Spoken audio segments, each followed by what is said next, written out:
నమస్తే welcome to voice monkeys media. ఈరోజు మనతో పాటు ఒక యువ నాయకుడు ఉన్నారు. ప్రజలకి సేవ చేయాలని చెప్పేసి ఒకే ఒక్క సంకల్పంతో చాలామంది యూత్ అయితే ఈరోజు రాజకీయాల్లోకి రావడానికి ఇంట్రెస్ట్ని చూపిస్తున్నారు. అయితే ప్రజల్లో నుంచి వచ్చిన నాయకుడు, ప్రజల కోసం సేవ చేయాలని పోరాడాలని వచ్చిన ఈ నాయకుడే యలమంచి ఉదయ్ కిరణ్ గారు. సో ఆయన వృత్తి సాఫ్ట్వేర్ అయినా ప్రవృత్తిని మాత్రం రాజకీయాలను ఎంచుకోవడానికి కారణం ఏంటి, అసలు రాజకీయ రంగంలోకి ఎలా ప్రవేశించారు, ఇలాంటి ఎన్నో ఇంట్రెస్టింగ్ విషయాలను ఈరోజు స్వయంగా యలమంచి ఉదయ్ కిరణ్ గారిని అడిగి తెలుసుకునే ప్రయత్నం చేద్దాం. నమస్తే అండి. నమస్కారం మేడం. ఎలా ఉన్నారు? ఫైన్ మేడం, మీరు ఎలా ఉన్నారు? Fine sir, fine.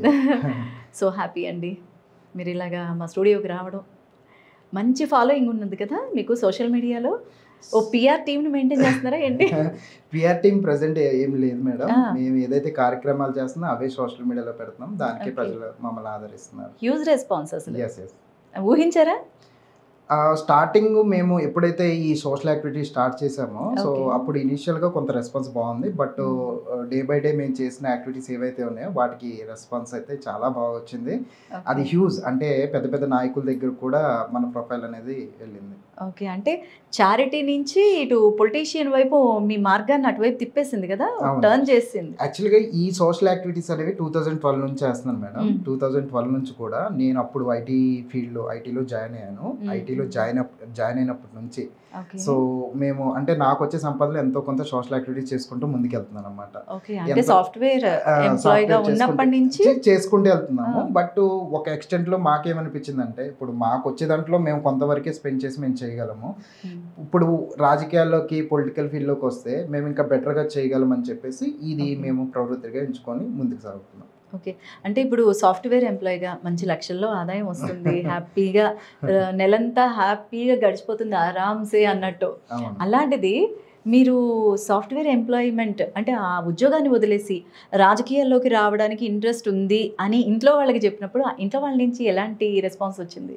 సో ఇంట్లో వాళ్ళు ఫ్యామిలీ వైజ్గా ఫుల్ సపోర్ట్ మేడం. యాక్చువల్గా ఇప్పుడు ఇంకొకటి చిన్న కరెక్షన్, నేను జాబ్ చేస్తున్నాను ప్రజెంట్ కూడా. జాబ్ చేస్తున్నాను వన్ ఆఫ్ ద ఎంఎన్సి కంపెనీలో నేను మేనేజర్గా పనిచేసుకుంటూ ఈ కార్యక్రమాలు అనేవి చేస్తున్నాను. రెండింటిని బ్యాలెన్స్ చేసుకుంటున్నాం. Because I don't have any businesses madam. నాకు బిజినెసెస్ లేవు, కానీ ఇంకా వేరేవి ఏమీ లేవు. నేను ఏదైతే చేస్తున్నానో ఈ వృత్తిలోనే నేను చేసుకుంటూ ముందుకు సాగుతున్నాను. సో గ్రేట్ అండి. అంటే జనరల్గా అయితే సాఫ్ట్వేర్ ఎంప్లాయీగా వదిలేసిన తర్వాత రాజకీయాల్లోకి వచ్చారు అని చాలామంది అనుకుంటారు, కానీ మీరు అటువైపు చేస్తూ మేనేజర్గా జాబ్ చేస్తే ఎలా డీల్ చేస్తున్నారు? అసలు టైం ఎక్కడ సరిపోతుంది? చారిటీ అంటేనే ప్రజల మధ్య తిరుగుతూ ఉండాలి, ఎప్పుడు ప్రజల గురించి ఆలోచిస్తూ ఉండాలి. అలాంటిది ఇటు ఆఫీస్ గురించి ఆలోచిస్తూ ప్రజల గురించి ఉన్న టైంలో మేడం మేము యాక్చువల్గా సాగ్రిగేట్ చేసుకున్నాము. మార్నింగ్ నుంచి ఆఫ్టర్నూన్ వరకు యాక్చువల్గా నేను మోస్ట్లీ గ్రౌండ్ లెవెల్లోనే ఉంటాను. సో నాకు వచ్చే రోజు కాల్స్ కూడా ఇష్యూస్ బేస్డ్ చాలా వస్తుంటాయి. దాంతోపాటు ఎవరికైనా హెల్ప్ కావాలంటే మాకు చేతనని మేము చేస్తాం. ఒకవేళ మా పరిధిలో లేకపోతే దానికి పైకి తీసుకెళ్ళి ఎలా చేయాలి, ఎట్లా రిజాల్వ్ చేయాలనేది చేస్తాము. అట్ ద సేమ్ టైం యాక్చువల్గా నేను వర్క్ చేసేది కూడా మోస్ట్లీ యూఎస్ యూకే షిఫ్ట్లో ఉంటుంది. ఆఫ్టర్నూన్ అంతా నేను జాబ్ మీద ఫోకస్ చేస్తాను. ఈవినింగ్ టైంలో కూడా ఏమన్నా కాల్స్ ఇట్లా వస్తే దాన్ని బట్టి నేను పిక్ చేసి దాన్ని బట్టి ఏదన్నా ఇష్యూ మనం రిజాల్వ్ చేయగలిగితే చేస్తాం. ఓకే, రాజకీయాల్లోకి రావడానికి అలా అనిపించడానికి అసలు మీకు ఎవరి ఇన్స్పిరేషన్? పాలిటిక్స్ అనేది సో నేను ఇనిషియల్గా సోషల్ సర్వీస్ చేసినప్పుడు నేను చేస్తున్నప్పుడు చాలామంది నాకు చాలా అప్రిషియేషన్, అంటే ఏదో ఒక అంటే చాలామంది ఈ యాక్టివిటీస్ ఎలా చేస్తారంటే పెద్ద పెద్ద ఉన్నవాళ్ళు, కోర్టులో ఉన్నవాళ్ళు ఇట్లా చేస్తారు. బట్ నేను అదంతా కాకుండా నాకు వచ్చే సంపాదన ఎంతో కొంత చేసుకుంటూ వెళ్తున్నాను. ఒకటి. రెండోది, నేను చూసిన కొన్ని ఇష్యూస్ మేడం. గానమాసో స్కూల్ అని స్పెషల్ డిజేబుల్ చిల్డ్రన్ స్కూల్, ఆ స్కూల్కి వెళ్తే ఇది ఇక్కడ మన ఎస్ఆర్ నగర్ దగ్గరే ఉంటుంది. కళ్యాణి గారు దానికి ఇది నేను మేడంకి 2013 నుంచి తెలుసు. ఆ స్కూల్కి వెళ్తే నేను ఎప్పుడు ఎంతో కొంత సాయం చేసి వాళ్ళకి ఫుడ్ కానీ, ఇప్పుడు వాళ్ళకి ఏంటంటే ఆర్టికల్స్ ఉంటాయి అనమాట, ఈ మిషన్స్ ఏవైతే ఉన్నాయో చెవిటి మిషన్స్ ఇవన్నీ చేస్తున్నాను. బట్ అది ఎంతవరకు అనేది మా పరిధి వరకు మేము ఇచ్చుకుంటూ వెళ్తాం. మేడం నాకు చెప్తా ఉండేది, నేను చాలా మంది దగ్గరికి వెళ్ళాను అవ్వట్లేదు, ఈ పలానా పొలిటీషియన్ దగ్గరికి వెళ్ళాను అవ్వట్లేదు. ఇలాంటి ఇన్సిడెంట్ చాలా ఉన్నాయి. నేను చాలా ఆర్గనైజర్స్కి వెళ్ళినప్పుడు కానీ వాళ్ళు ఇలా చాలా చెప్పారు అనమాట. ఇవన్నీ చూసి నాకు యాక్చువల్గా నేను ఫస్ట్ ఆఫ్ ఆల్ నేను చలించిపోయాను మేడం. ఎందుకంటే మనం కూడా ఏదన్నా ఇట్లా చేయొచ్చు అని ఇంకెక్కువ అంటే మనకున్న పరిధి కాకుండా ఎక్కువ పరిధిలో చేయడానికి మంచి అవకాశం పొలిటికల్ అని చెప్పేసి ఆ స్టెప్ తీసుకున్నాను. ఓకే. ఆహాహా! నెక్స్ట్ మీ ఫ్యామిలీ గురించి అండ్ మీ ఎడ్యుకేషన్ గురించి ఏంటి? వాట్ అబౌట్ మీరు ఉన్నత విద్యావంతులు? ఎడ్యుకేషన్ బ్యాక్గ్రౌండ్ వచ్చేసి నేను మాస్టర్స్ ఎంటెక్ చేశాను మేడం ఇక్కడే మన హైదరాబాద్ జేఎన్టీయూలో. సో గోల్డ్ మెడలిస్ట్ నేను, బాగా కష్టపడి చదువుకొని గోల్డ్ మెడలిస్ట్. సో దాని తర్వాత నేను వృత్తిపరంగా సాఫ్ట్వేర్లో స్థిరపడ్డాను. ఇప్పుడు around more than 12-13 years of experience I have in IT field. Okay, so coming to family, my wife, I am married madam. My wife, she is also working in IT industry. I have 2 love daughters. marriage? No madam. Arranged marriage. Okay. 2 kids, 2 daughters madam. Okay. Small kids. And family పరంగా మా mother father యాక్చువల్గా మాది native place వచ్చేసి ఖమ్మం దగ్గర. So అమ్మ నాన్న అక్కడే స్థిరపడ్డారు. నాన్నగారు ఇప్పటికీ వ్యవసాయం చేస్తుంటారు.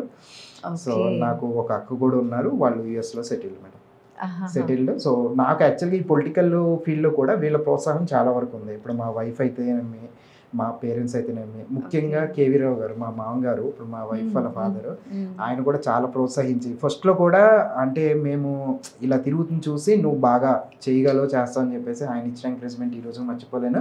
టిల్ డేట్ కూడా ఆయన నాకు బ్యాక్ బోన్ ఉండి ప్రతి విషయంలోనూ నేను కూడా ఆయన సలహాలు కావాలి సూచనలు. బేసిక్గా ఆయన కూడా అక్కడ వైస్ ఎంపీపీ చేశారు మేడం, మనగూరులో వైస్ అంటే పునాది ఉన్నా ఇక్కడ మనకి బేసిక్ వాళ్ళు సపోర్ట్ మనకి డెఫినెట్ గా ఉంది. నేను అదే చెప్తున్నాను, సజెషన్స్. అదే విధంగా రత్నాకర్ గారు కూడా ఖమ్మము, ఆయన కూడా యాక్చువల్ గా ఎవరికి తోచినంత వాళ్ళు, అంటే వాళ్ళు ఏదో చేస్తారని నేను కాదు, బట్ వాళ్ళు ప్రతిసారి ఎంకరేజ్ గా మాట్లాడతారు. ఇక్కడ ఉన్న లోకల్ లీడర్స్ కానీ, ముఖ్యంగా జగదీష్ గౌడ్ గారు కానీ, బండి రమేష్ సార్ కానీ, అందరూ సపోర్ట్ గా మిమ్మల్ని చూసి మంచిగా ఎంకరేజ్ చేస్తున్నారు అనమాట. అంటే మీ ప్రజా సేవ చూసి వాళ్ళు ఎంకరేజ్ చేయడం మొదలుపెట్టారు. ఎగ్జాక్ట్లీ. ఓకే. నేను చేసిన సేవా కార్యక్రమాలు చూసి వాళ్ళు ఈ అబ్బాయి బాగా చేస్తున్నాడు, సంథింగ్ డిఫరెంట్ అని చెప్పేసి వాళ్ళు మనం ప్రోత్సహించేది. అయితే 2012 అప్పుడు మొదలు పెట్టారు కదా? అప్పుడు మొదలు పెట్టాం మేడం. తర్వాత మధ్యలో కరోనా వచ్చింది కదా, అప్పుడు సేవా కార్యక్రమాలు ఎలా చేశారు? కోవిడ్ టైంలో కూడా మేడం మేము ఫుడ్ డిస్ట్రిబ్యూషన్ చేసాము. మేము యాక్చువల్గా మా టీం ఎవరైతే ఉన్నారో ఫుడ్ డిస్ట్రిబ్యూషన్స్ అనేవి చేసాము, మాస్క్ డిస్ట్రిబ్యూషన్ చేసాము. సో అప్పుడు ఎంతవరకు చేయాలనేది అంతవరకు చేసాము. కొన్ని ఈ రీసెంట్గా లాస్ట్ 2-3 years నుంచి చలివేంద్రాలు, మెడికల్ క్యాంప్స్, ఇవన్నీ చాలా ఇంకా స్పెషల్ డిజేబుల్ చిల్డ్రన్స్కి, నెక్స్ట్ గవర్నమెంట్ స్కూల్లో బుక్స్ డిస్ట్రిబ్యూషన్ కానివ్వండి, ఇలాంటి యాక్టివిటీస్ అన్ని చేసుకుంటూ వెళ్తున్నాను. అంటే అటు సాఫ్ట్వేర్ నుంచి వచ్చిన జీతం అంతా ఇటు పెట్టేస్తున్నట్టున్నారు. అట్లా అంటే జీతం అట్లా కాదు మేడం, ఉన్న దాంట్లో చూసుకొని దాన్ని బట్టి చేసుకుంటూ వెళ్తున్నాము. ఏదో ఇప్పటికిప్పుడు ఏదో ఇది ప్లాన్ ప్రకారం చేసింది కాదు, లాస్ట్ 15 years నుంచి చేస్తున్నాం. అంటే ఇప్పుడు యువత రాజకీయాల్లోకి రావాలి అనేది అందరూ పెడుతున్న నినాదం. అంటే ప్రతి పార్టీ కూడా యూత్ని ఎంకరేజ్ చేయడం కానీ, ఎందుకంటే ఇప్పుడున్న వాళ్ళంతా కూడా ఒక ఫ్యామిలీ పాలిటిక్స్ అయిపోయాయి. వాళ్ళ కొడుకులు ఇలాగా ఓ ఫ్యామిలీ పాలిటిక్స్ లాగా అయిపోతున్న పరిస్థితుల్లో యూత్, దట్టు ఉన్నత విద్యావంతులు మీలాంటి వాళ్ళు రావాలి ముందుకి అని చెప్పేసి ప్రతి పార్టీ కూడా ఎంకరేజ్ చేస్తున్న సిచ్యువేషన్. మీరు విద్యార్థి నాయకుడి నుంచి వచ్చారా, లేదంటే డైరెక్ట్గా?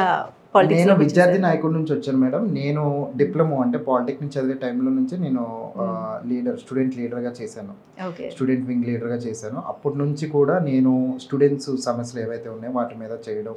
అప్పుడు కూడా మాకు ఏంటంటే అరౌండ్ 500-600 స్టూడెంట్స్ ఉన్నప్పుడు దాంట్లో మనం కూడా వన్ ఆఫ్ ద ఇది లీడర్గా చేసుకుంటూ వాళ్ళ సమస్యల్ని మనం ఫ్యాకల్టీ దగ్గర తీసుకెళ్ళడం. అప్పటి నుంచే ఇది స్టార్ట్ అయింది మేడం, ఈ ఏదైతే ఉందో ఇది. ఇంకా సో దానికి ఇంకా అది స్టార్టింగ్. దాని తర్వాత కూడా చేసుకుంటే యాక్టివిటీ 1 by 1 వెళ్తున్నాము. సో అట్లా చేస్తున్నాం. ఓకే. అంటే విద్యార్థి దశలో ఉన్నప్పుడు విద్యార్థి నాయకుడిగా గోళ్ళు కత్తులు గటార్లు పట్టుకొని తిరిగారా? కత్తులు కటార్లు అనేవి లేవులే కానీ మేడం, గొడవలు అయితే అవేవి. బేసిక్ అప్పుడున్న పరిస్థితుల్లో బీటెక్ ఉడుకు రక్తం అసలే ఉండేది, బట్ కానీ అప్పటికి బ్యాలెన్స్డ్ గానే ఉండేది. కొన్ని ఏంటంటే మేము చదువుకున్న ఆ ప్రాంతంలో ఏంటంటే కొన్ని క్యాస్ట్ రిలేటెడ్ ఉండేవి, బట్ మాకు ఎంత వీలైతే అంతవరకు కాంప్రమైజ్ అవ్వడానికి ట్రై చేసాం. బట్ కొన్నిసార్లు జరిగింది, అది కూడా జరిగింది. బట్ తర్వాత అందరూ కలిసిపోయారు, ఇప్పుడు ఆల్ హ్యాపీస్. నెక్స్ట్ ఇప్పుడు మీరు ఉంటుంది మియాపూర్. నేను ఉంటుంది మియాపూర్ మేడం. రాబోయే ఎలక్షన్స్లో మియాపూర్ 108వ డివిజన్ నుంచి కార్పొరేటర్గా కూడా బరిలో దిగబోతున్నారు ఐ థింక్. సో ఏ పార్టీ నుంచి దిగుదామని? ప్రజెంట్ నేను కాంగ్రెస్ పార్టీలో ఉన్నాను మేడం. నేను కాంగ్రెస్ పార్టీ 2022 నుంచి నేను ఫాలో అవ్వకుంటూ వస్తున్నాను. అంతకుముందు కూడా రేవంత్ రెడ్డి గారు టీడీపీలో ఉన్నప్పటి నుంచి కూడా ఆయన ఫాలో అవ్వకుండా ఆయన చేసే ఈ యాక్టివిటీ కానీ, ఆయన నడుచుకునే విధానం కానీ, సో అవన్నీ ఫాలో అవ్వకుంటూ వస్తున్నాం. 2022లో నేను అఫీషియల్గా అంటే ఫాలో అవ్వకుంటూ వచ్చాను. అఫీషియల్గా 2023లో నేను జాయిన్ అయ్యాను మేడం, పార్టీలో జాయిన్ అయ్యాను. జాయిన్ అయిన తర్వాత నేను చేసే సేవా కార్యక్రమాలు కానీ ఇవన్నీ చూసేసి షేర్లింగంపల్లి ఇన్ఛార్జ్ జగదీష్ అన్న పిలిచి నాకు జనరల్ సెక్రటరీ పదవి కూడా ఇచ్చారు. అదేవిధంగా బండి రమేష్ గారు కూడా, ఆయన కుకట్పల్లి కాన్స్టిట్యున్సీ అయినప్పటికీ కూడా నన్ను ఎల్లప్పుడూ ప్రోత్సహిస్తూ, నన్ను ఏ పని చేసినా వాళ్ళిద్దరూ నాకు, మీరు ఏ యాక్టివిటీ చూసినా ఏ చూసినా వాళ్ళిద్దరు అయితే డెఫినెట్గా ఉంటారు, ప్రోత్సహిస్తూ ముందుకెళ్తున్నాను.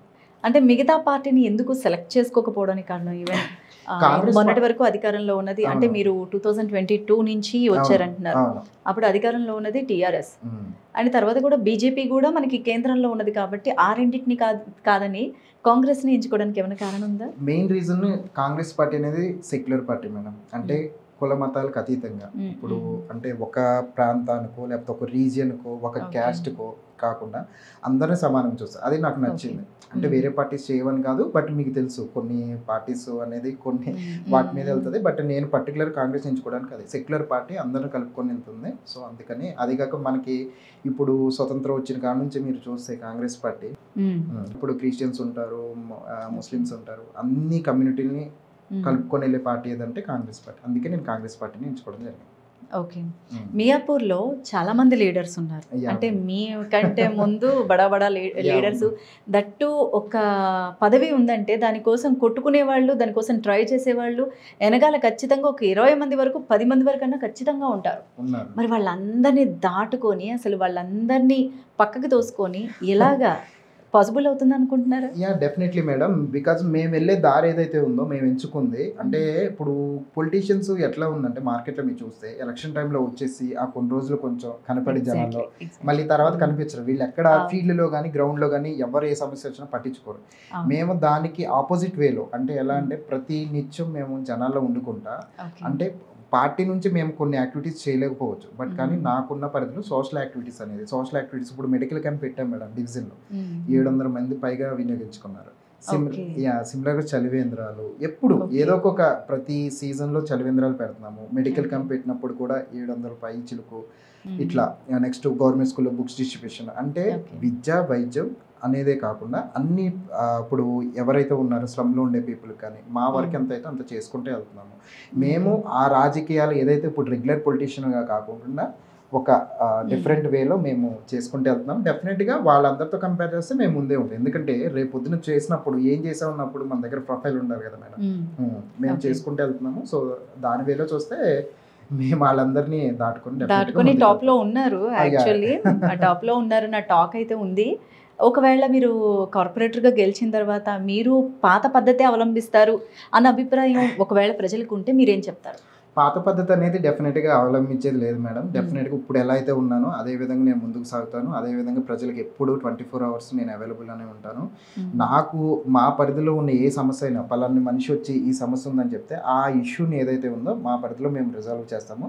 ఒకవేళ మాకు కాకపోయినా మనకున్న మినిస్టర్స్ ఎవరైతే ఉన్నారో సంబంధిత మంత్రి శాఖ వాళ్ళ దగ్గరికి వెళ్ళేసి డెఫినెట్గా రిజాల్వ్ చేస్తాం. మేము ఒక అప్రోచ్ కూడా అనుకున్నాం మేడం, ఇష్యూ బేస్డ్. నేను లాస్ట్ ఇంటర్వ్యూస్లో కూడా చెప్పాను.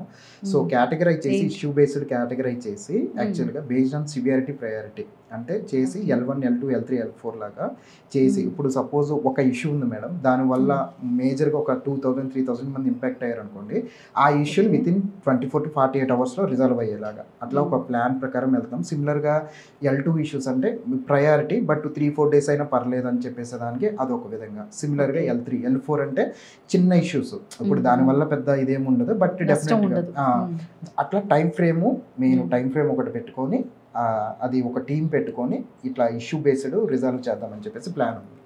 ఓకే, ప్లానింగ్ అయితే బాగానే ఉంది. మరి ఈ అంటే పాలిటిక్స్లో బడా నాయకుల్ని తన్నుకొని రావాలి కదా, వాళ్ళు ఎంతో అనుభవంతో రాడు తేలిపోయారు. మరి మీ ఎజెండా ఏంటి? డెఫినెట్గా వాళ్ళ సలహాలు సూచనలు తీసుకుంటాం మేడం. డెఫినెట్గా ప్రతి ఒక్కళ్ళ సలహాలు సూచనలు తీసుకుంటాము. ఎందుకంటే వాళ్ళు సీనియర్లు, వాళ్ళకి అనుభవం ఉంది, చాలా మంది ఉన్నారు అనుభవం నాయకులు.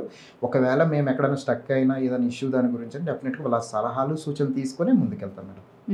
డెఫినెట్గా వాళ్ళ ఎక్స్పీరియన్సెస్ అయితే మాకు ఉపయోగపడతాయి. డెఫినెట్గా ముందుకెళ్తాము, వాళ్ళ సలహాలు తీసుకొని ముందుకెళ్తాం. ఓకే, అందరూ ఈ పాలిటిక్స్లోకి ఏంటంటే ఇంతకు ముందు ఉద్యోగాలు చేసి వ్యాపారాలు చేసి డబ్బులన్నీ పోగేసుకొని తర్వాత ఇంకెక్కువైపోయిన తర్వాత పాలిటిక్స్ అనేది ఒక ఆప్షన్, ఆప్షన్ కాదు, ఒక ఆన్సర్గా అయిపోయింది. అంటే అక్కడ సంపాదించిందంతా కూడా ఇక్కడ ఖర్చు పెట్టడం అనేది. మరి మీరెంత పోగేశారు? పోగేయడం అంటే నా దగ్గర యాక్చువల్గా ఉన్న జాబ్లో నేను చేసుకుంటూ వెళ్తున్నాను మేడం. I'm fine. ఇప్పుడు ఎంతైతే ఉందో నేను చాలా హ్యాపీ, బాగానే ఉంది. బట్ కానీ మీరు చెప్పినట్టు అదేదో మామూలుగా రాజకీయం అనేది ఒక ఆప్షన్ పెట్టుకుని అయితే నేను రాలేదు. ఒక ఇష్టంతో, ఒక ప్యాషన్తో వచ్చాను నేనైతే పాలిటిక్స్లోకి, నా తరహా నా వరకు. సో అదే విధంగా మేము అదే ప్యాషన్ని, అదే ఇష్టంతో ఏదైతే చేస్తున్నామో అది ఆల్రెడీ మేము చేసే వర్క్లో కనిపిస్తుంది. అట్లే ముందుకు వెళ్తున్నాం. Okay okay. అంటే ఇప్పుడు మీరు పాలిటిక్స్లోకి డబ్బు సంపాదించుకోవడానికి వస్తున్నారా, ఇంకా తర్వాత ప్రజా సేవ చేయడానికే వస్తున్నారా? అసలు ఏమీ లేనప్పుడే నాది వచ్చిన సంపాదనలో ఖర్చు పెడుతున్నానంటే ఇప్పుడు అసలు కాదు. మీరు అన్న స్టేట్మెంట్ పూర్తిగా కాంట్రడాక్టింగ్. ఎందుకంటే ఇప్పుడు నాకు ఎంతో కొంత ఎనమాలు ఉండి దాంట్లో నేను తీసి సంపాదిస్తే అది వేరు మేడం. నేను వచ్చే శాలరీలో నేను ఎంత చేస్తున్నప్పుడు అసలు సంపాదించుకునే మైండ్ సెట్ ఉన్నప్పుడు అసలు ఫస్ట్ ఆఫ్ ఆల్ నేను ఐటీ ఎంప్లాయీని, నేను చాలా మంచి కంపెనీలో పనిచేసుకుంటున్నాను. సాటర్డే సండే వీకెండ్స్ ఎంజాయ్ చేసుకుంటూ ఫ్యామిలీతో హ్యాపీగా ఉండొచ్చు. అవన్నీ కాదనుకోని కూడా నేను ఈ ఏదైతే ఉందో సర్వీస్ అనేది చేసుకుంటూ వెళ్తున్నాను. సో ఆ విధంగా చూస్తే అసలుకి కంప్లీట్గా ఇది కాంట్రడాక్టింగ్. సో డబ్బులు సంపాదించుకోవడానికి అయితే అసలు కాదు మేడం నాకు. ఎందుకంటే వెల్ ఎడ్యుకేటెడ్, నేను ఎంటెక్ గోల్డ్ మెడలిస్ట్ చదివాను. సో చదివి ఇంత చేసినప్పుడు సంపాదించుకోవడానికి అయితే డెఫినెట్గా కాదు. యాక్చువల్లీ ఇది అంటే ఈ క్వశ్చన్ తర్వాత అందరికీ సమాధానంగా ఉండాలని అడుగుతారు. Definitely madam, definitely. ఎందుకంటే రాజకీయాలు అనేది ఖచ్చితంగా రాజకీయాల్లో వచ్చాక అంతవరకు మామూలుగా ఉన్నవాళ్ళు తర్వాత పెద్ద పెద్ద బిల్డింగ్లు కట్టేస్తారు, పెద్ద పెద్ద కార్లు కొనేసుకుంటారు, లైఫ్ స్టైల్ పూర్తిగా మారిపోతుంది. సో నేను అందుకని అడుగుతున్నాను. డెఫినెట్లీ మీరు అడగడం తప్పలేదు, ఎందుకంటే ఇప్పుడు జరిగేవే కాబట్టి అడుగుతున్నారు. బట్ అట్లా అంటే మీరు గుమ్మడి నర్సయ్య గారిని తీసుకోండి మేడం. 5 సార్లు ఇల్లు ఎమ్మెల్యే గెలిచాడు. ఇప్పటికీ ఆయన బస్సులో తిరుగుతారు. మొన్న కూడా మీరు చూస్తుంటే రేవంత్ రెడ్డి గారిని కలవడానికి వచ్చి మామూలుగా ఒక సాధారణ పౌరుడిగా వచ్చి రేవంత్ రెడ్డి గారు బయట కూర్చొని అపాయింట్మెంట్ వరకు మళ్ళీ వెళ్ళిపోతే మళ్ళీ రేవంత్ రెడ్డి గారు పిలిపించుకుని మాట్లాడుకున్నారు. అంటే ఆయన జీవన విధానం మీరు చూస్తే అంత సింపుల్ సిటీ. 5 సార్లు ఎమ్మెల్యే గెలిచాడు. సో ఇలాంటి వాళ్ళు కూడా ఉన్నారు. మనం ఓన్లీ వన్ వే చూస్తున్నాం కానీ ఇటు సైడ్ చూస్తే ఇప్పుడు గుమ్మడి నర్సయ్య గారు లాంటి వాళ్ళు, అలాంటి వాళ్ళు కూడా ఆదర్శం తీసుకోవాలి. సో నాకైతే అలాంటి వాళ్ళు ఇన్స్పిరేషన్ యాక్చువల్లీ. ఓకే, నిజంగా రియల్లీ గ్రేట్ కదండి. అంటే ఒకప్పుడు అలా ఉండేది. ఇప్పుడు టికెట్ కొనుక్కోవడానికి కూడా అసలు రాజకీయాల్లోకి ఎంట్రీ ఇవ్వడానికే ఓ డొనేషన్. ఇప్పుడు పుట్టిన పిల్లలకి ఎలాగైతే మనం పుట్టక ముందే ఇప్పుడు స్కూల్స్ లో అన్ని ప్రీ అడ్మిషన్స్, అలాగా ఈ రాజకీయాల్లోకి రావాలి అంటే ఒక అడుగు పెట్టాలంటే డబ్బులు నాకేంటి. అవును, మనీ పాలిటిక్స్ బాగున్నాయి మేడం. నేనే చెప్తున్నాను కదా, ప్రతిదీ మనీతోనే చేస్తున్నారు. బట్ ఏదో ఒక రోజు అదైతే ఎండ్ అవుతుందని నేను బలంగా నమ్ముకున్నాను. మరి మీరు కార్పొరేటర్ గా టికెట్ రావడానికి మీరు ఎంత పెడతాం అనుకుంటున్నారు? నేనైతే ఏం పెట్టను మేడం. ఎన్ని కోట్లు ఎన్ని లక్షలు పెడతాం? ఎన్ని లక్షలు పెట్టను మేడం. మేము చేసిన సేవా కార్యక్రమాలు చూసి మాకు వస్తుందని మాకున్న కాన్ఫిడెన్స్. ఎందుకంటే ఇప్పుడు ఎండ్ ఆఫ్ ద డే ఇప్పుడు మనం డబ్బులు పెట్టి తెచ్చుకొని ఇప్పుడు జనాల ఆధారం లేకపోతే మనం ఓడిపోతాం మేడం డెఫినెట్గా. మీరు పెట్టిన డబ్బులు ఎంతైతే పెట్టారో ఆ డబ్బులన్నీ వేస్ట్. ఇంకోటి కూడా ఇప్పుడు మీరు చూసిన ఎట్లా అయిపోయిందంటే ఈ పాలిటిక్స్ కూడా ఎలక్షన్ టైంలో వచ్చి 500 వెయ్యి ఇస్తారు. 500 వెయ్యి వాడు 5 సంవత్సరాలు వాడు కనీసం ఆ ఏరియాకి కూడా మళ్ళీ వెళ్ళాడు. ఏంటంటే ఆ టైంలో ముందు అది చూపించేస్తారు. జనాలు కూడా మైండ్ సెట్ మారాలి. మేము మెయిన్గా కోరుకునేది ఏంటంటే జనాలకి ఎవరైతే ఉపయోగపడతారో వాళ్ళని గుర్తించండి ఫస్ట్. మీకు వాళ్ళు ఇచ్చే 500,000 రూపాయలు అనేది చాలా టెంపరీ. ఇప్పుడు ఏదైతే సమస్యలు ఓటుకి నోటు అనేది కంపల్సరీ అయిపోయింది, మ్యాండేటరీ అయిపోయింది. కంపల్సరీ కాదు, మ్యాండేటరీ. ఇంకా ప్రతి పార్టీ వాళ్ళు కూడా ఇవ్వకపోతే జనాలు ఓటు వేయట్లేదు. అంటే వాళ్ళు ఏ పార్టీకి వేస్తారు అనేది వాళ్ళకి పూర్తిగా అవగాహన ఉంటుంది, నాలెడ్జ్ ఉంటుంది. కానీ ఏంటంటే డబ్బులు ఇవ్వాలి. ఎందుకంటే దట్టు జనాలకు కూడా ఏంటంటే మేం కట్టిన డబ్బులే కదా, మేం కట్టిన పనులే కదా, మా నుంచి తీసుకున్నవే కదా అన్న ఒపీనియన్ వాళ్ళది తప్పని లేవు. ఎందుకంటే పరిస్థితులు అలా ఉన్నాయి, బయట బడ్జెట్లు అలాగ ఉన్నాయి. సో ఓటుకి నోటు అనే విషయం గురించి తీసుకోవడం తప్పంటారా? అసలు తీసుకునే వాళ్ళకి మీరు ఏం చెప్తారు? నేనైతే తీసుకోవడం తప్పు అంటారు మేడం. తీసుకోవడం తప్పు. ఇది 2 వేస్లో చూడవచ్చు మనం. ఒకటి ఇవ్వడం అనేది ఫస్ట్ ప్రోత్సహించే రాజకీయ నాయకులు ఒకటి. 2 అనేది తీసుకున్న పబ్లిక్ కూడా. నాకు తెలిసిన ఇదేంటంటే నేను చాలామంది చూస్తాను మేడం, ఈ క్లాస్ పీపుల్ ఎవరైతే ఉంటారో వాళ్ళు ఎవరో డబ్బు తీసుకోరు యాక్చువల్లీ. ఇప్పుడు స్లమ్స్లో ఉన్న వాళ్ళని ఏంటంటే వీళ్ళు పాపం మభ్య పెట్టి ముందు ఇది వాళ్ళకి డబ్బు ఇచ్చేసి వాళ్ళని ఏంటంటే ఒక ఈ ఓటు వేయండి అని చెప్పేసి చెప్తారు. సో వాళ్ళు ఏంటంటే పాపం వాళ్ళు రోజు కూలి పనులకి వెళ్తారు కదా మేడం. సో వాళ్ళు ఏంటంటే ఆ ట్రాప్లో పడి వాళ్ళు తీసుకుంటారు. బట్ కానీ ఆ తీసుకున్న 500 కానీ 1000 కానీ అంత ఆ టెంపరీ. ఇప్పుడు ఆ నెక్స్ట్ 5 years వాడికి ఏదైనా పని ఉందని వెళ్తే కనీసం వాడు అపాయింట్మెంట్ కూడా ఇవ్వరు, కనీసం మాట్లాడని కూడా మాట్లాడరు. ఈ ఓటుకు నోట్ అనేది కంప్లీట్గా మన ఇండియాలో ఇప్పుడు యూఎస్లో కానీ ఇంకో చోట ఎట్లా ఉందో ఇక్కడ కూడా మనం అది అవాయిడ్ చేస్తే చాలా వరకు బెటర్గా ఉంటుందని నా పర్సనల్ ఒపీనియన్. ఓకే, కానీ టైం పడుతుంది, డెఫినెట్గా అవుతుంది, ఏదో ఒక రోజు అయితే డెఫినెట్గా అవుతుంది. ఓకే. యలమంచి ఉదయ్ కిరణ్ గారు, మీరు ఈరోజు మియాపూర్ శేర్లింగంపల్లి ఆ డివిజన్ ప్రజలకి ఒక ఆశాకిరణం, ఒక యువ కెరటంలాగా, అంటే వాళ్ళు మీ వెన్నంటే ఉండడానికి ఎంతో ప్రయత్నాలు చేస్తున్నారు. అసలు మీ చారిటీ ద్వారా ఎలాంటి కార్యక్రమాలు చేశారు ఇప్పటివరకు? మేము మీకు ఆల్రెడీ చెప్పినట్టు 2012 నుంచి ఈ సోషల్ యాక్టివిటీస్ అనేది చేస్తున్నాం మేడం.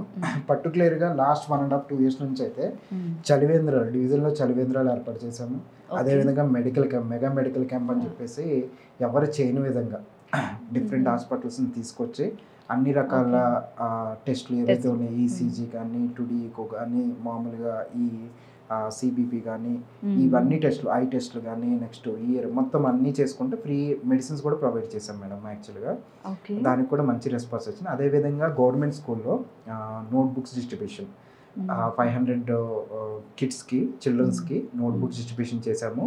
జామెట్రీ బాక్సెస్ కూడా ఏవైతే ఉన్నాయో 9th to 10th class upper వాళ్ళకి క్లాసెస్ వాళ్ళకి అవి కూడా డిస్ట్రిబ్యూట్ చేశాము. అదేవిధంగా స్పెషల్లీ డిజేబుల్ చిల్డ్రన్స్కి గిఫ్ట్ ఆర్టికల్స్ కానీ, నెక్స్ట్ ఫుడ్ డిస్ట్రిబ్యూషన్ కానీ, ఆర్ఫనేజెస్ ఓల్డ్ ఏజ్ హోమ్ వాళ్ళకి ఫుడ్ డిస్ట్రిబ్యూషన్ కానీ, బెడ్షీట్స్ డిస్ట్రిబ్యూషన్, ఇట్లా చెప్పుకుంటూ పోతే చాలా పెద్ద లిస్ట్ ఉంది. ఇవన్నీ చేసుకుంటూ వెళ్ళాము. అదేవిధంగా అంటే మేము సోషల్ యాక్టివిటీస్ అనే కాకుండా పార్టీ యాక్టివిటీస్ కూడా పార్టీ ఏదైతే ఆదేశిస్తుందో, మన్మోహన్ గారి సంతాప్ సభ కానీ, మొన్న ఉగ్రవాదుల దాడికి కూడా మేము మియాపూర్లో చేశాము. అదేవిధంగా ప్రతి యాక్టివిటీ కూడా ఇప్పుడు ఏవైతే 6 గ్యారెంటీలు కానీ, ప్రభుత్వం నుంచి వచ్చే ఏదైనా పథకాలు మనకు తోచిన విధంగా రేషన్ కార్డు ఇప్పించడంలో కానీ, 6 గ్యారెంటీలు, ఏవైతే ఉచిత కరెంటు, ఇవన్నీ కూడా దాన్ని తీసుకెళ్ళి ఇప్పించడం, సీనియర్ సిటిజన్స్ కార్డ్స్కి తీసుకెళ్ళి మనకి చేయడం. నెక్స్ట్ వచ్చేసి డ్రైనేజ్, రోడ్స్ ఇష్యూస్ ఉంటాయి, మేజర్ ఇష్యూస్ అంటే చిన్నవిగా అనిపిస్తాయి కానీ వర్షాలు వచ్చినప్పుడు మాత్రం చాలా ఇంపాక్ట్ చాలా ఉంటాయి. అలాంటి విషయాలు అలాంటివి కూడా జగదీష్ అన్న నేతృత్వంలో తీసుకెళ్లి జిహెచ్ఎంసీ కమిషనర్ గారికి ఇవ్వడం. సో ఇలాంటివి కూడా ఇష్యూ బేస్డ్ కూడా ఫోకస్ చేస్తూ ముందుకెళ్తున్నాం. ఓకే. అండ్ నేను ఒకటి విన్నాను, అది మీరు నిజమా కాదా అసలు ఎలాంటిది అనేది మీరే చెప్పాలి. అంటే మీ సేవా కార్యక్రమాలని అడ్డుకోవడానికి ఈ బ్లడ్ బ్యాంక్స్ని ఆపేయాలని చూడటం, నెక్స్ట్ మీతో ఉన్న వాళ్ళకి ఫోన్స్ చేసి బెదిరించడం, ఇలాంటి ఎన్నో థ్రెట్స్ వచ్చాయి మీకు. ఎవరి నుంచి వచ్చాయి అసలు? అది నిజమా ఏంటి అసలు? ఆ కథ ఏంటి? ఆ కమ్మ మిష ఏంటి? సో ఎవరి నుంచి వచ్చాయి అనేది too early to discuss madam. డెఫినెట్గా టైం వచ్చినప్పుడు మటుకు చెప్తాము. బట్ ఎవరి నుంచి అనేది మీకు తెలుసా? ఎవరి నుంచి అనేది కూడా మాకు తెలుసు. టైం సందర్భం వచ్చినప్పుడు డెఫినెట్గా చెప్తాము. బట్ చేసింది మటుకి 100% కరెక్టే. మెడికల్ క్యాంప్ అప్పుడు కూడా యాక్చువల్గా రేపు మెడికల్ క్యాంప్ మేడం. ఈరోజు ఆఫ్టర్నూన్ మాకు మెసేజ్ వచ్చింది. మేము ఫస్ట్ టైప్ అయిన ఏదైతే హాస్పిటల్ ఉందో వాళ్ళ దగ్గర నుంచి వాళ్ళు చెప్పిన రీజన్ కూడా చాలా సిల్లీగా అనిపించింది. So they are cancelling the camps due to one of the senior doctor father was expired in different state. Different state. అంతకన్నా 4 రోజుల ముందు వచ్చి ఆ ప్లేస్ చూసుకున్నారు, అంతా చూసుకున్నారు, ఎవ్రీథింగ్ ప్లాన్ మేడం. మేము కూడా బ్రోచర్స్ ఇచ్చాము డివిజన్ ప్రజలందరికీ. కావాలని అంటే మీకు మంచి పేరు వస్తుందనా? డెఫినెట్గా మంచి పేరు వస్తుంది అని చెప్పేసి చేశారు.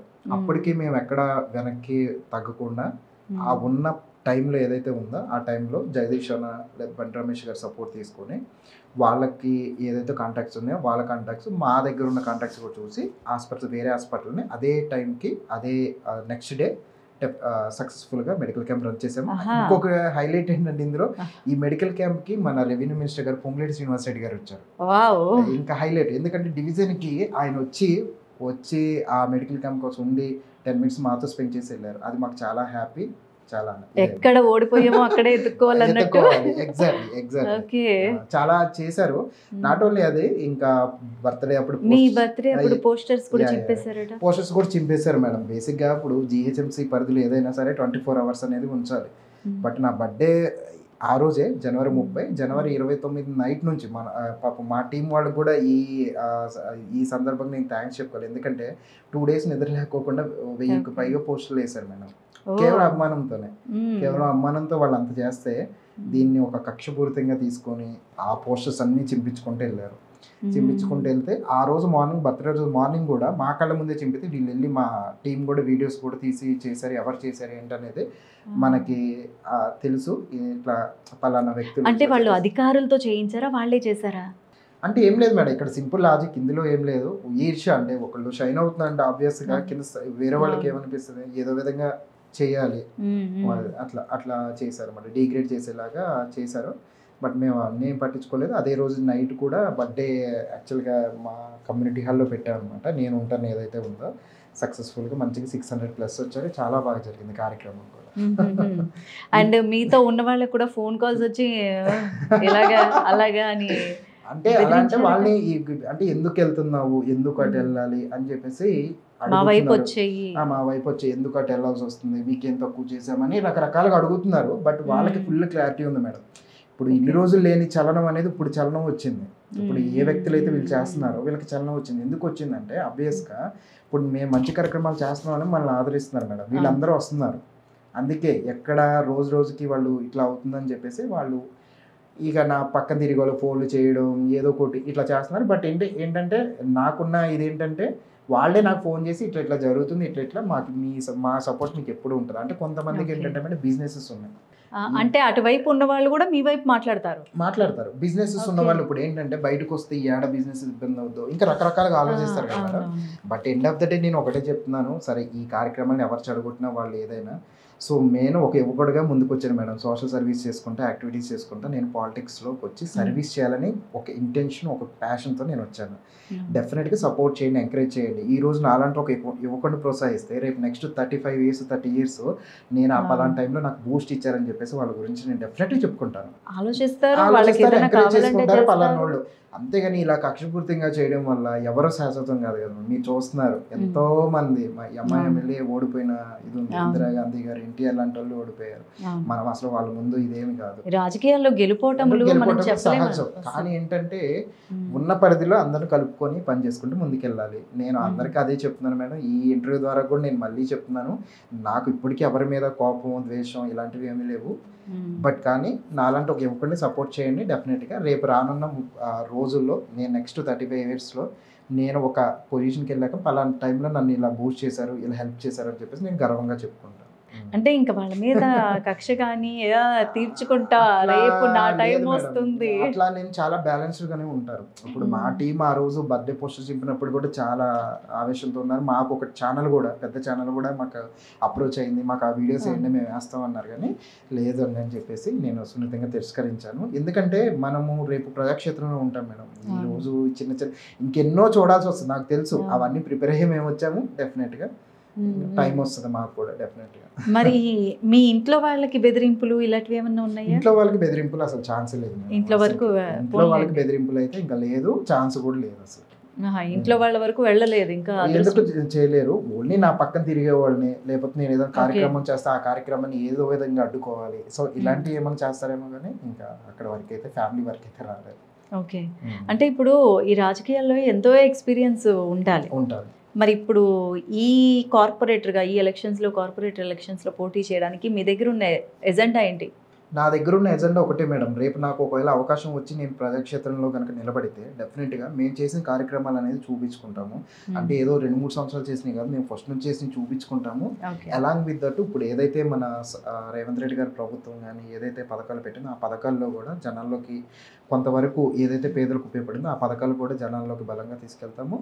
రేదర్ దాన్ పార్టీ ఇదన్నా కూడా నా పర్సనల్గా నేను చేసింది ఎంతో కొంత నాకు అది యాడ్ ఆన్ అవుతుందని చెప్పేసి నేను బలంగా నమ్ముకుంటున్నాను. అదేవిధంగా మేము ముందుకెళ్తాం. డెఫినెట్గా ప్రజలు కూడా నన్ను ఆశీర్వదిస్తారని నేను బలంగా నమ్ముతున్నాను. ఓకే, ఇక రీసెంట్ విషయానికి వస్తే మొన్న జమ్మూ కాశ్మీర్లో జరిగిన ఉగ్రదాడి, పెహల్గామ్ లో జరిగిన ఉగ్రదాడి ఏదైతే ఉందో దాని గురించి మీ అభిప్రాయం ఏంటి? ఒక యువతగా అలాంటి ఉగ్రవాదులుగా తయారు చేస్తున్న సంస్థలకు కానీ ఈ యువత అంతా కూడా ఉగ్రవాదులుగా మారిపోతున్నారు. అలాంటి వాళ్ళకి మీరు ఇచ్చే మెసేజ్ ఏంటి? సో పెహల్గామ్లో జరిగిన ఇన్సిడెంట్ ఏదైతే ఉందో it's very unfortunate incident madam. చాలా దురదృష్టకరం. ఎందుకంటే అమాయకులు వాళ్ళు టూరిజం కోసం వెళ్ళారు, ఆ ప్లేస్ వాళ్ళు టార్గెటెడ్గా చేసుకొని వాళ్ళు చేసిన ఏదైతే హింస అయితే ఉన్నదో దాన్ని తీవ్రంగా మేము ఖండిస్తున్నాము. సో దీనికి సంబంధించి మేము కార్యక్రమాలు కూడా చేసాం మేడం. డివిజన్లో మేము చేసాం, యూత్ అంతా చేసి ప్లకార్డులు పట్టుకొని కూడా ప్రదర్శించి చేసాము. నేను ఒకటే చెప్తాను మేడం, ఎందుకంటే ఇప్పుడు ఇది చేయడం వల్ల ఎవరికి ఉపయోగం ఉండదు. వాళ్ళు ఏదైనా టెంపరీగా ఏదైనా ఇది అవ్వచ్చు, కానీ ఇప్పుడు అమాయకులను బలి చేయడం అనేది తప్పు మేడం. యాక్చువల్గా అక్కడ జరిగిన ఇన్సిడెంట్స్ కూడా కొన్ని చూస్తే చంపేసి వైఫ్ నుంచేసి వెళ్ళి మోడీకి చెప్పు అని చెప్పేసి చెప్పడం, ఇవన్నీ చాలా చిన్నపిల్లల్ని మహిళల్ని ఏం చేయలేదు, మగవాళ్ళని టార్గెట్ చేశారు. చేసి ఇలా చేయడం అనేది హిందువా అని అడిగి మరి అవును, అది చాలా పెద్ద తప్పు మేడం. డెఫినెట్గా ఇప్పుడు మా కాంగ్రెస్ పార్టీ తరఫు నుంచి ఇప్పుడు సెంట్రల్లో కానీ ఇక్కడ సీఎం గారు కానీ బీజేపీ ప్రభుత్వం ఏ నిర్ణయం తీసుకున్నా ఆ నిర్ణయానికి మేము అందరం కూడా కట్టుబడి ఉంటాము. ఈ విషయంలో డెఫినెట్గా మా సపోర్ట్ 100% కూడా ఉంటుంది. మరి రాబోయే రోజుల్లో ఒకవేళ పీఓకే దగ్గర ఆల్రెడీ కొంచెం ఉద్రిక్త పరిస్థితులు ఉన్నాయి, ఆ పరిస్థితుల వల్ల మొత్తం అన్ని రాష్ట్రాల మీద ప్రభావం అనేది పడవచ్చు. మరి ఒకవేళ అప్పుడు ఎలాంటి దిశానిర్దేశం చేస్తారు ప్రజలకి, మీ డివిజన్ ప్రజలకి? డెఫినెట్గా ఇప్పుడు ఒకవేళ అదే ఒక మీరు చెప్పిన అవకాశం అదే ఉంటే డెఫినెట్గా దాన్ని యాక్చువల్గా జనాల్లోకి తీసుకెళ్ళి దాని ఆవశ్యకత ఏదైతే ఉందో డెఫినెట్గా చెప్తాము. భయపడాల్సిన అవసరం ఏమీ లేదు. బికాజ్ మనం 140 crores మేడం, వాళ్ళు ఉంది 26 కోట్లు చేంజ్ ఉన్నారు. ఇంటూ 5-6 times మనం ఎక్కువ ఉన్నాము. మనం అసలు భయపడాల్సిన అవసరం లేదు. బట్ మన టార్గెట్ ఏంటి? మన టార్గెట్ మెయిన్ పాకిస్తాన్ కదా మేడం. టెర్రరిజం అనేది మనది, ఉగ్రవాదులు అనేది చేయకూడదు అనేది మన మెయిన్ టార్గెట్. అమాయకులు ప్రజలు ఏదైతే ఉందో వాళ్ళకి ఇబ్బంది కలగకుండా డెఫినెట్గా చేస్తారని అయితే మేము నమ్ముతున్నాం. మీ ఇన్స్పిరేషన్ ఎవరు సార్ పాలిటిక్స్లోకి రావడానికి? సో నాకు పాలిటిక్స్లో మెయిన్ ఇన్స్పిరేషన్ నందమూరి తారక రామారావు గారండి. ఆయన చేసిన కార్యక్రమాలు ఏదైతే ఉన్నాయో అవి నాకు చాలా ఇది ఇష్టం. 2 రూపాయలకి పేదలకి కిలో బియ్యం కానీ ఆయన చేసిన అనేక సంక్షేమ కార్యక్రమాలు అవి నాకు బాగా అంటే నచ్చి నేను ఆయన ఇన్స్పిరేషన్ తీసుకున్నాను. అదేవిధంగా ఇప్పుడున్న లీడర్స్లో రేవంత్ రెడ్డి గారు, మన రెవెన్యూ శాఖ మంత్రి పొంగులేటి శ్రీనివాస్ రెడ్డి గారు. ఎందుకు చెప్తున్నానంటే శ్రీనివాస్ రెడ్డి గారు కానీ, తుమ్మల నాగేశ్వరరావు గారు కానీ, బట్టి గారు కానీ వాళ్ళు ఇచ్చే ప్రోత్సాహం అనేది ఎప్పటికీ నేను మర్చిపోలేను మేడం. చాలా బాగా ప్రోత్సహిస్తుంటారు. నిన్న కూడా నేను కలిసే వచ్చాను శ్రీనాథ్ని. ఎప్పుడు వెళ్ళినా అన్న ఈ యాక్టివిటీ చేస్తాం ఇదంటే చేసుకొని అని చెప్పేసి ఆయన ఇచ్చే ఎంకరేజ్మెంట్ మటుకు ఎప్పుడు మర్చిపోలేను మేడం. పొలిటికల్గా వీళ్ళు ఇప్పుడు ఉన్న వాళ్ళు కూడా 3 మినిస్టర్ లెవెల్లో ఉన్నారు సీఎం గారితో పాటు. సో చాలా ఆనందం, ఎప్పుడు ప్రోత్సహిస్తూనే ఉంటారు. అదేవిధంగా ఇక్కడ మన కాన్స్టిట్యున్సీ లెవెల్లోకి వచ్చేప్పటికి ఇన్ఛార్జ్ జగదీశ్వర్ గౌడ్ గారు కానీ, బండి రమేష్ గారు కానీ, జైపాటి చేపాలి కానీ అందరూ వాళ్ళకి తోచినంత ఏదో విధంగా ప్రోత్సహిస్తూనే ఉంటారు. చాలా మంది ఉన్నారు. ఓకే. అండ్ చిన్న ర్యాపిడ్ ఫైర్ లాగా పిఎం ప్రధాని మోదీ గురించి ఒక 1 word ఆన్సర్ ఏం చెప్తారు? మోడీ గారి గురించి అంటే కమాండింగ్ మేడం. కమాండింగ్. ఓకే. అలాగే కాంగ్రెస్ అగ్రనేత రాహుల్ గాంధీ గురించి ఏం చెప్తారు? రాహుల్ గాంధీ గారు హార్డ్ వర్కింగ్. రేవంత్ రెడ్డి గారు డైనమిక్ లీడర్. అలాగే ఏపీ సీఎం అయిన చంద్రబాబు నాయుడు గారితో, అంటే రేవంత్ రెడ్డి గారు చంద్రబాబు నాయుడు గారు కాబట్టి సో చంద్రబాబు నాయుడు గారి గురించి విజనరీ లీడర్. లాస్ట్ గత ప్రభుత్వ ముఖ్యమంత్రి కేసీఆర్ గారు ఇన్ఫ్లుయెన్షియల్. ఓకే. మీ దృష్టిలో బెస్ట్ సీఎం అంటే ఎవరు చెప్తారు? బెస్ట్ సీఎం అంటే ఒకళ్ళని చెప్పం మేడం. ఎవరికి ఇప్పుడు మన తెలుగు స్టేట్లో చూసుకుంటే ఎన్టీఆర్ గారు అనేది ఒక మైల్ స్టోన్ అనేది క్రియేట్ చేశారు. ఆ తర్వాత వచ్చిన చంద్రబాబు గారు హైదరాబాదు, ఈరోజు నాలాంటి ఎంతోమంది ఐటీ ఎంప్లాయీస్కి. సో ఈరోజు ఇంత హ్యాపీగా ఇంత ఉంటున్నామంటే ఆయన విజనరీ ఏదైతే ఉందో 2020 విజనరీ చాలా బాగా చేశారు. అదేవిధంగా ఇప్పుడు మన రేవంత్ రెడ్డి గారు కూడా కులగణన అనేది యాక్చువల్గా ఇప్పటి వరకు ఏ సీఎం తీసుకోలేని ఒక సాహసోత్తమైన నిర్ణయం. ఎందుకంటే కులగణన చేసి ఆయన ఒక అగ్ర కులానికి చెందినప్పుడు కూడా ఏదైతే చేసి ఆ రిపోర్ట్ సబ్మిట్ చేశారు. ఇప్పుడు మన హ్యాపీ ఏంటంటే ఈ 2 రోజుల నుంచి మీ న్యూస్లో కూడా చూస్తున్నారు, సెంట్రల్ కూడా యాక్సెప్ట్ చేసి సో అది చేస్తుంది. సర్వే కులగణన కూడా చేస్తున్నారు. అవును, it's very good sign madam. ఇంకా సో అట్లా ఎవరి హయాంలో వాళ్ళు బాగా చేశారు. ఇదే బెస్ట్ సీఎం అడిగాను కదా, బెస్ట్ పొలిటీషియన్ ఎవరు? అంటే సీఎం స్థాయి వరకు వెళ్ళకపోయినా పొలిటీషియన్స్ ఉంటారు కదా, బెస్ట్ పొలిటీషియన్ అంటే ఎవరు చెప్తారు? పొంగులేటి శ్రీనివాస్ రెడ్డి. ఎందుకంటే ఎవర్ గ్రీన్ ఎందుకంటున్నాను మేడం, బెస్ట్ పొలిటీషియన్ అంటే ఇప్పుడు ఆయన కూడా యాక్చువల్గా ఆయన చూస్తే ఆయన గ్రాఫ్ ఏదైతే చూస్తే ఆయన కూడా ఈ మామూలుగా సోషల్ యాక్టివిటీస్ మీరు ఖమ్మం జిల్లా ఎక్కడికైనా ఏ విలేజ్ అని వెళ్ళండి, పలానా శ్రీనన్న అంటే తెలియని వాళ్ళు ఉండరు. ప్రతి ఒక్కరు ఏదో విధంగా సహాయం చేశాడు. సహాయం చేసుకుంటూ ఆయన వ్యూహం కూడా మీరు చూడండి, ఎలక్షన్ ముందు ఉమ్మడి ఖమ్మం జిల్లా 10కి 10 నేను కాంగ్రెస్ గెలిపిస్తా అని చెప్పేసాడు. అదే మాట కట్టుబడి 10కి 10 గెలిపించారు. So he is a very best politician. మీరు హైట్స్ రీచ్ అయ్యాక మీరు తీసుకునే ఫస్ట్ డెసిషన్ ఏంటి? సో నేను ఇప్పుడున్న నా ఆస్పిరేషన్ అనేది కార్పొరేటర్ మేడం. సో ఒకవేళ నాకు కార్పొరేట్ ఆపర్చునిటీ వస్తే మియాపూర్ డివిజన్ వరకు మౌలిక వసతులు అన్నీ కూడా కల్పించడం మేడం. డ్రైనేజ్ సమస్యలు కానీ, రోడ్డు సమస్యలు కానీ, ట్రాఫిక్ సమస్యలు కానీ, ఈ చెరువుల నుంచి వచ్చే ఈ దోమల బెడద ఏదైతే ఉంది, ఇవన్నీ కూడా ఏవైతే ఉన్నాయో ఈ బేసిక్ నీడ్స్ అన్నింటినీ నేను as soon as possible first step నాది అదే, ఇవన్నీ రిజాల్వ్ చేస్తాను. రోడ్ అనేది ఇష్యూస్ లేకుండా. ఇప్పుడు ఏంటంటే ట్రాఫిక్ ఇష్యూస్ కూడా చాలా ఉన్నాయి. సో మెయిన్ రోడ్ని బైపాస్ చేసి వేరే రోడ్లు వెళ్ళడం, ఇవన్నీ ఏవైతే ఉన్నాయో సో ఇవన్నీ తీసుకొని చేస్తాను. ఓకే. అండ్ షేర్లింగంపల్లి కాన్స్టిట్యున్సీ అనేది చాలా ప్రత్యేకమైన కాన్స్టిట్యున్సీ కదా. సో అక్కడ ఏమైనా అభివృద్ధి కార్యక్రమాలు చేస్తారా? షేర్లింగంపల్లి నియోజకవర్గం డెఫినెట్గా ఒక ఐటీ హబ్ మేడం. ఇప్పుడు మనకున్న అన్ని నియోజకవర్గాల్లో 119లో షేర్లింగంపల్లి ప్రత్యేకత. ఎందుకంటే మీరు చూస్తే ఓటర్స్ కూడా ఎక్కువ, 7,60,000 చిలుకు ఓట్లు, 10 డివిజన్స్. అదేవిధంగా ఐటీకి బాగా ఇప్పుడు మీరు చూసే మైక్రోసాఫ్ట్ కానీ, గూగుల్ కానీ, ఈ కంపెనీస్ అన్నీ కూడా ఈ హైటెక్ సిటీ కానీ, గచ్చిబౌలి కానీ, ఫినాన్షియల్ డిస్ట్రిక్ట్ కానీ, ఇప్పుడు అన్ని మేజర్ కంపెనీస్ కూడా అక్కడే ఉన్నాయి డెఫినెట్గా. సో ఒకవేళ డివిజన్ కాకుండా నియోజకవర్గ స్థాయిలో ఒకవేళ ఉంటే మటుకి డెఫినెట్గా ఏదైతే ఉందో ఐటీ ఎంప్లాయీస్ మటుకి ఫస్ట్ ప్రయారిటీ వచ్చేసి, ఎందుకంటే మనకి ట్యాక్స్ కానీ ఏదైనా చేసేది వాళ్ళు. సో వాళ్ళకి ఏదైతే ఉందో ఇప్పుడు major issue madam traffic issue. యాక్చువల్గా ఆ ఏరియాస్లో ఏదైతే ఉందో ఆ ట్రాఫిక్ని మటుకి యాజ్ సూన్ యాజ్ అంటే కంట్రోల్ చేయడానికి మాకున్న పరిధిలో మేము డెఫినెట్గా చేస్తాం. ఓకేనండి, చాలా విషయాలు పంచుకున్నారు. అండ్ భవిష్యత్తులో మీరు పోటీ చేయబోయే ఏదైతే కార్పొరేటర్గా పోటీ చేయబోతున్నారో దానిలో సక్సెస్ అవ్వాలి.